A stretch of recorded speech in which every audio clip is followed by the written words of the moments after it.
အားလုံးပဲမင်္ဂလာပါရှင်ရာစီတို့ရွာကကျွတ်ဆိုပါတယ်နော်ရာစီဒီဟင်းအကြောင်းလေးရှင်းပြချင်လို့ပါဒီဟင်းကဝါချင်ဟင်းလို့ခေါ်ပါတယ်ရာစီတို့ဒေတာထွက်အစားစားပါဒီအပင်ကိုရဖို့လေးတန်း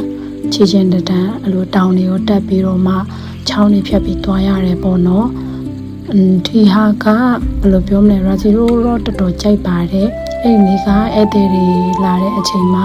ရာစီအမကိုတွားပြီးတော့မှကျွေးပေးပါအောင်ဒေတာထွက်အစားစားလေးမို့လို့ဆိုပြီးရာစီတို့အိမ်မှာမရှိတဲ့အတွက်ကျွေးခိုင်းလိုက်ပါတယ်ကြိုက်လာတော့မသိဘူးပေါ့နော်ရာစီတို့ဒီရွာလုံးကတော့တခြားဘာဟင်းမှမရှိဘူးဆိုရင်တော့ဒီဝါချင်ဟင်းနဲ့ထမင်းစားလို့မြင်ပါတယ်အရင်စားကောင်းတယ်ပေါ့နော်သူကဒီဟင်းတစ်ခွက်ရဖို့အတွက်ကို4နာရီလောက်ချက်ရပါတယ်